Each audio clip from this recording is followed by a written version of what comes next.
ओम शांति। बाबा good morning. आज बाबा के 11 अक्टूबर 2023 के महावाक्य हैं। बाबा ने सार में कहा, मीठे बच्चे, ये पढ़ाई बहुत सस्ती और सहज है। पद का आधार गरीबी व साहूकारी पर नहीं है, पढ़ाई पर है। इसलिए पढ़ाई पर पूरा ध्यान दो। ऐसा नहीं है कि गरीब है तो हम वहाँ पे छोटा पद मिलेगा, अमीर हैं तो बहुत बड़ा ऊंच पद मिलेगा। पुरुषार्थ पढ़ाई पर हम कितना ध्यान दे रहे हैं, उसका आधार पूरा पद का आधार पढ़ाई है, अमीरी और गरीबी नहीं है। देखो, मम्मा ने कुछ भी नहीं लगाया लेकिन मम्मा नंबर 1 बनी, है ना। या ऐसे ही और भी कई लोगों के ऐसे उदाहरण हैं। तो बाबा ने कहा पद का आधार पढ़ाई है, इसलिए पढ़ाई पर ध्यान दो। बाबा ने प्रश्न पूछा, ज्ञानी तो आत्मा का पहला लक्षण कौन सा है? तो बाबा ने उत्तर में कहा, वो सभी के साथ अति मीठा व्यवहार करेंगे। किसी से दोस्ती, किसी से दुश्मनी रखना, ये तो ज्ञानी तो आत्मा का लक्षण नहीं है। बाप की श्रीमत है, बच्चे अति मीठा बनो, प्रैक्टिस करो। मैं आत्मा इस शरीर को चला रही हूँ, अब मुझे घर जाना है। गीत सुना तू प्यार का सागर है, तेरी एक बूंद के प्यासे हम। ओम शांति। बच्चों ने किसकी महिमा सुनी? बाबा पूछ रहे हैं, बच्चों ने किसकी महिमा सुनी? निराकार बेहद के बाप की। तू प्यार का सागर है, तेरे एक बूंद के प्यासे हम। वो ज्ञान का सागर ऊंचते ऊंच है, उनको ही ऊंचते ऊंच बाप कहा जाता है। परम शिक्षक अर्थात ज्ञान का सागर भी कहा जाता है। अभी तुम समझते हो ये महिमा हमारे बाप की है, जिस द्वारा हम बच्चों की भी वही अवस्था होनी है। वो बड़े से बड़ा बाप है, कोई साधु सन्यासी तो है नहीं। ये तो बेहद का बाप निराकार परमपिता परमात्मा है। तुम बच्चों की बुद्धि में है कि ये हमारा बेहद का माता पिता पति आदि सब है। फिर भी वो नशा स्थायी नहीं रहता है, घड़ी घड़ी बच्चों को भूल जाता है। ये तो ऊंच ते ऊंच और अति मीठे ते मीठा बाप है, जिसको सभी आधा कल्प याद करते हैं। लक्ष्मी नारायण को इतना याद नहीं करेंगे। भक्तों का भगवान एक ही निराकार है, उनको ही सब याद करते हैं। भले कोई लक्ष्मी नारायण को, कोई गणेश आदि को मानने वाले होंगे, फिर भी मुख से हे भगवान शब्द ही निकलेगा। हे परमात्मा अक्षर जरूर सबके मुख से निकलता है। आत्मा उनको याद करती है। जिस्मानी भक्त जिस्मानी चीज़ को याद करते हैं, तो भी आत्मा इतनी पिताव्रता है जो अपने बाप को याद जरूर करती है। भले हमें आत्मा के नाते से उनका ज्ञान नहीं पता है, फिर भी हे भगवान, ओ प्रभु, अंदर से फिर भी उनकी ओर ही आत्मा की कशिश होती है, उनको ही याद करती है।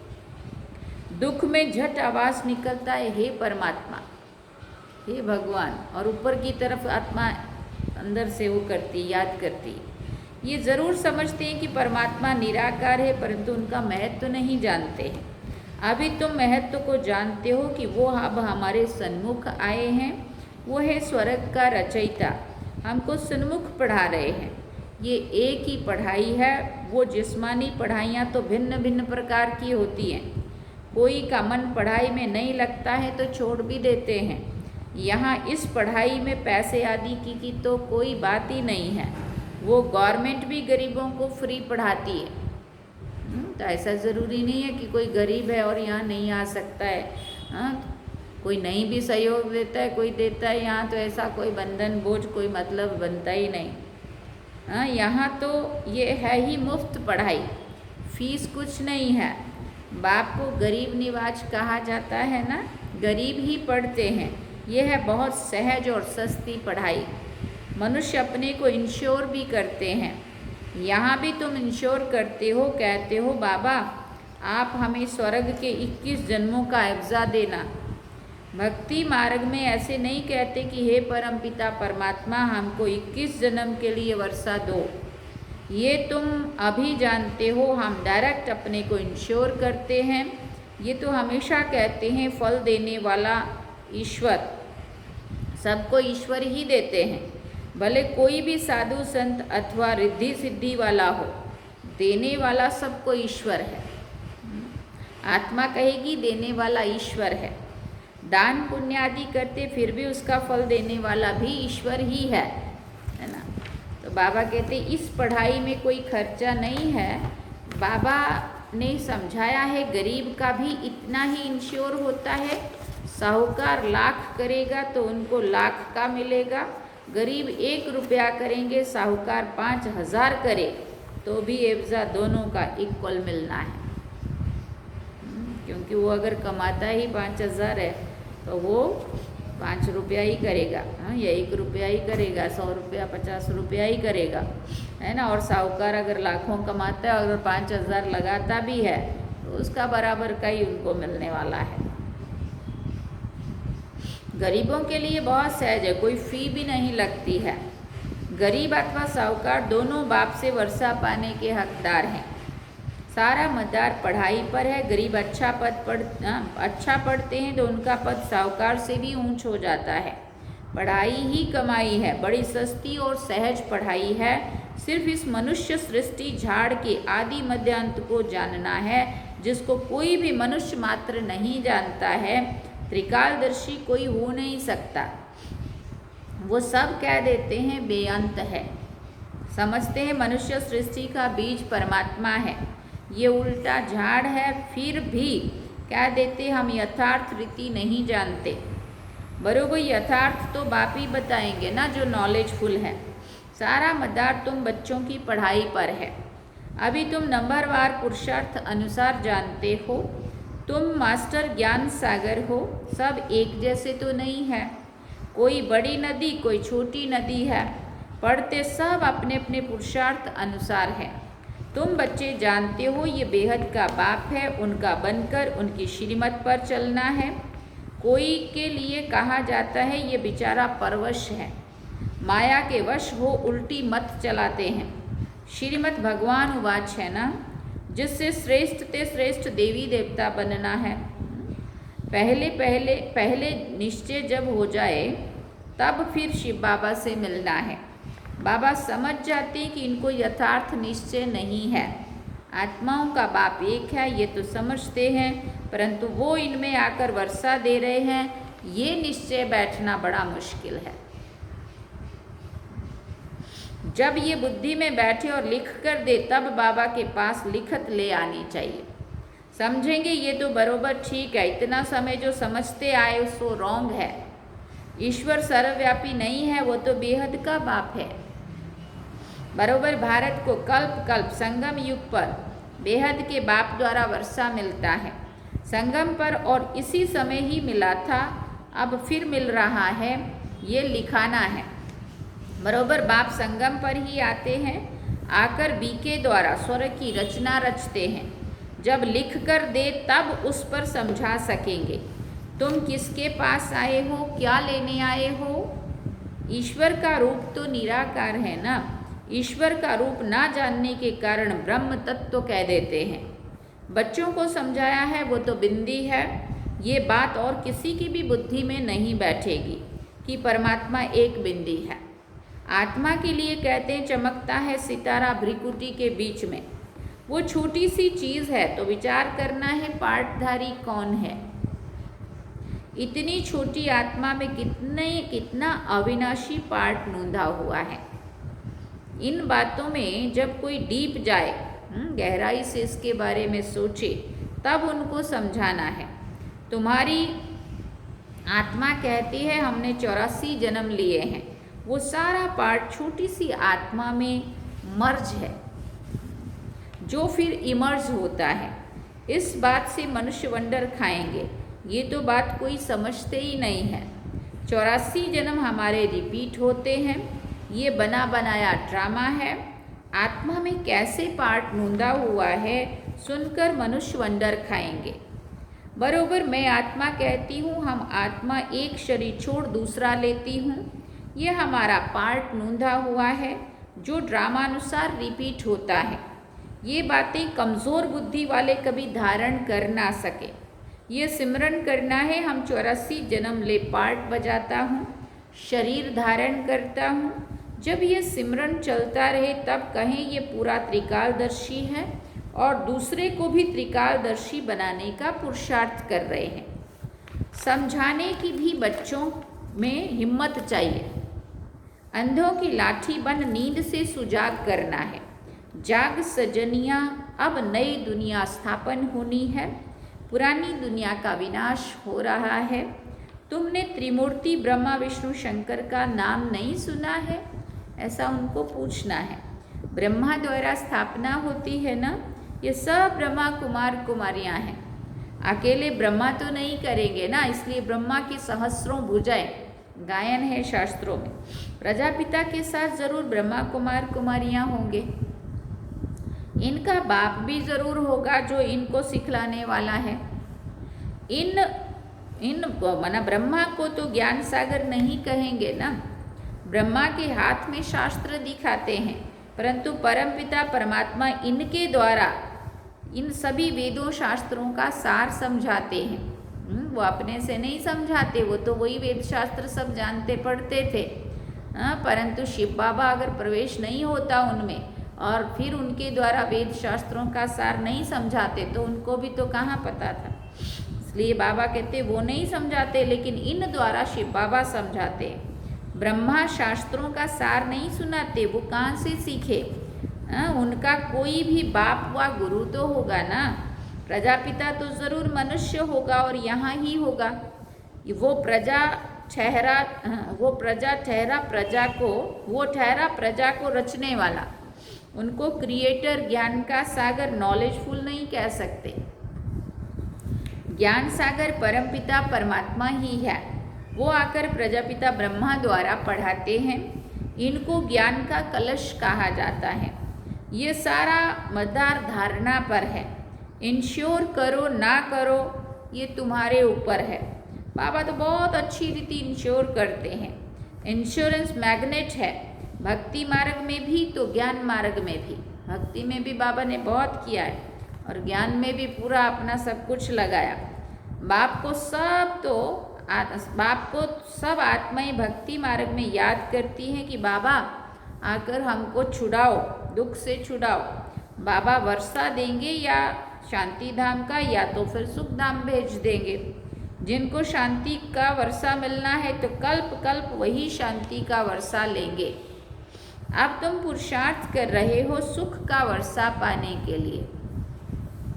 इसमें पढ़ना और फिर पढ़ाना है। जैसे बाप मीठे से मीठा है वैसे उनकी रचना भी मीठे से मीठी है। स्वर्ग कितना मीठा है। स्वर्ग का नाम तो सब मुख से लेते रहते हैं ना। कोई भी मरता है तो कहते हैं स्वर्गवासी हुआ, तो जरूर नरक में था अब स्वर्ग में गया। जाता नहीं है तो भी कहते हैं। दुनिया भर के पाप किए होंगे और जब मर गया तो बोलेंगे चला गया स्वर्ग सिधार गया। वो स्वर्ग में गया कि नहीं गया, जाता है नहीं, लेकिन हम क्या कहते हैं स्वर्ग सिधारा पधारा। बाबा कहते तुमको लिखना चाहिए कि ज़रूर हेल में था ना। ये हेल है तो उनको ये यहाँ मंगाने की, खिलाने की क्यों कोशिश करते हो?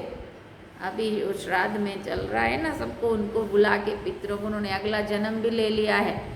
और वहाँ पे सब कुछ अपना अच्छा खा पी रहे होंगे, फिर भी उनके नाम से अभी बुलाते हैं, खिलाते हैं। पितृ बुलाते हैं ना, आत्मा को बुलाना ये है पितृ को बुलाना। तुम फिर सभी पितरों के बाप को बुलाते हो। सुना, सभी आत्माओं का बाप बैठ तुमको पढ़ाते हैं। तुम कितनी गुप्त सेना हो, शिव शक्तियाँ। शिव तो निराकार है ना, तुम शक्तियाँ हो उनके बच्चे। शक्ति आत्मा में आती है, मनुष्य जिस्मानी शक्ति दिखलाने वाले हैं, तुम रूहानी शक्ति दिखलाते हो। तुम्हारा है योग बल। योग रखने से तुम्हारी आत्मा पवित्र होती है, आत्मा में जौहर आता है। तुम्हारे में मम्मा की ज्ञान तलवार सबसे तीखी है, उसने विद्या की देवी सरस्वती को कहा है ना। ये कोई स्थूल कटारी व तलवार की बात नहीं है। आत्मा को समझ है कि मेरे में ज्ञान शंख ध्वनि करने की अच्छी ताकत है। हम शंख ध्वनि कर सकते हैं, है बाबा के ज्ञान का आवाज़ अच्छा कर सकते हैं। कोई कहते मैं शंख ध्वनि नहीं कर सकती हूँ। बाबा कहते हैं ज्ञान की शंख ध्वनि करने वाले मुझे अति प्रिय हैं। मेरा परिचय भी ज्ञान से ही देंगे ना। अब लोगों को बाबा का परिचय देना है तो ज्ञान सुनाएंगे, तब तो उनको समझ में आएगा ना इनका बाप कौन है। बेहद के बाप को याद करो, ये भी ज्ञान दिया ना। बाप को याद करना है, इसमें मुख से कुछ बोलना नहीं है, अंदर में समझना है। बाप हमको नॉलेज दे रहे हैं। बाप कहते तुमको वापिस चलना है। मुझे याद करो तो विक्रम विनाश होंगे। भगवान उवाच मन मना भव, तो ज़रूर वो निराकार होगा ना। साकार कैसे कहेंगे मुझे याद करो? निराकार ही कहते हैं हे आत्माएं मुझे याद करो, मैं तुम्हारा बाप हूँ। मुझे याद करेंगे तो अंतमति सो गति हो जाएगी। तुम आत्माएं इस शरीर द्वारा कहती हो कि जीव की आत्मा अपने बाप को याद करो। बाप भी आत्माओं को कहते हैं मन मना भव। तुम आत्माओं को हमारे पास ही आना है। फिर बाबा ने कहा देही अभिमानी होना है, अच्छी तरह से प्रैक्टिस करनी है। मैं आत्मा इस शरीर को चलाने वाली हूँ। अब मुझे वापस बाप के पास जाना है। बाप कहते चलते फिरते उठते बैठते मुझे याद करो। जो अशांति फैलाते हैं वो अपना पद भ्रष्ट कर देते हैं। इसमें तो बहुत बहुत मीठा बनना है। गीत भी है ना, कितना मीठा कितना प्यारा शिव भोला भगवान। तुम भी उनके बच्चे भोले हो। फर्स्ट क्लास रास्ता बताते हो कि बाप को याद करो तो स्वर्ग के मालिक बनेंगे और कोई ऐसे सौदा दे ना सके। तो बाप को बहुत याद करना चाहिए। जिनसे इतना सुख मिलता है उनको ही याद करते हैं। हे पतित पावन आओ। आत्माएं पतित बनी है, उनके साथ शरीर भी पतित बना है। आत्मा और शरीर दोनों पतित बने हैं। वो लोग तो कह देते हैं आत्मा निर्लेप है, पतित बन नहीं सकती है, परंतु नहीं। एक परम पिता परमात्मा में ही कभी खाद नहीं पड़ती है, बाकी तो सब में खाद पड़नी ही है। हर एक को सतो रजो तमो में आना ही है। ये सब पॉइंट धारण कर बहुत मीठा बनना चाहिए। ऐसे नहीं कि कोई से दुश्मनी कोई से दोस्ती, ऐसा तो दुनिया में भी होता ही है। हाँ, जिसके लिए जान कुर्बान देंगे उसके लिए सब कुछ करेंगे, और जिनसे नफरत करेंगे उनके इतना दुश्मनी करेंगे जो उनको नुकसान ही पहुंचाएंगे। देह अभिमान में आकर यहाँ ही बैठ कोई सर्विस लेना, देह अभिमान में आकर यहाँ ही बैठ कोई से सर्विस लेना बिल्कुल रॉन्ग है। अच्छा, मीठे मीठे सिकिल दे बच्चों प्रति माता पिता बाप दादा का याद प्यार और गुड मॉर्निंग। रूहानी बाप की रूहानी बच्चों को नमस्ते। हम रूहानी बच्चों की रूहानी माता पिता बाप दादा को दिल व जान सिकवा प्रेम से याद प्यार, गुड मॉर्निंग, नमस्ते, थैंक यू बाबा, शुक्रिया बाबा। धारणा के लिए मुख्य सार है। पहला पॉइंट, ज्ञान का सिमरन कर त्रिकालदर्शी बनना और बनाना है। अंधों की लाठी बन उन्हें अज्ञान नींद से सुजाग करना है। दूसरा पॉइंट, 21 जन्मों के लिए अपना सब कुछ इंश्योर करना है, साथ साथ ज्ञान की शंख ध्वनि करनी है। वरदान में बाबा ने कहा अपनी जिम्मेवारियों के सब बोझ बाप को दे, सदा निश्चिंत रहने वाले सफलता संपन्न सेवाधारी भव। जो बच्चे जितना स्वयं हल्के रहते हैं उतना सेवा और स्वयं सदा ऊपर चढ़ते रहते, अर्थात उन्नति को पाते रहते। इसलिए सब जिम्मेवारियों के बोझ बाप को देकर स्वयं निस्फुरने रहो, निश्चिंत रहो, बेफिक्र बादशाह। किसी भी प्रकार के मैंपन का बोझ ना हो, सिर्फ याद के नशे में रहो। बाप के साथ कंबाइंड रहो तो जहाँ बाप है वहाँ सेवा तो स्वतः ही हुई पड़ी है। करावनहार करा रहा है तो हल्के भी रहेंगे और सफलता संपन्न भी बन जाएंगे। स्लोगन में बाबा ने कहा, बेहद ड्रामा के हर दृश्य को निश्चित जानकर निश्चिंत रहो। बेहद ड्रामा के हर दृश्य को निश्चित जानकर सदा निश्चिंत रहो। कुछ भी हो रहा है ये होना निश्चित है। जैसे बाबा कहते हैं ड्रामा को कोई बदल नहीं सकता, इसलिए निश्चिंत रहो। बनी बनाई बन रही, अब कुछ बननी नहीं। चिंता ताकि कीजिए जो अनहोनी होए, है ना। ड्रामा ने रिपीट हो रहा है, नथिंग न्यू, कुछ भी नया नहीं हो रहा है। इसलिए अगर ये बात हमें पक्की होती है, लेकिन शब्दों में नहीं, अंदर वो स्थिति में वो चीज़ आए, है ना, तब जा कर के हम निश्चिंत रहें, नहीं तो हलचल में आते हैं। ओम शांति। सार में बाबा ने कहा, मीठे बच्चे, ये पढ़ाई बहुत सस्ती और सहज है। पद का आधार गरीबी व साहूकारी पर नहीं है, पढ़ाई पर है। इसलिए पढ़ाई पर पूरा ध्यान दो। और गीत क्या सुना, तू प्यार का सागर है, तेरी एक बूंद के प्यासे हम, है ना। एक बूंद क्या, बाबा ने तो पूरा ही ज्ञान हम बच्चों को सुना दिया, समझा दिया। चिड़ियों ने सागर को हप कर लिया। सारा ज्ञान बाबा के पास जो है, बाबा ने हमें समझा दिया। चलिए बाबा की याद में ओम शांति।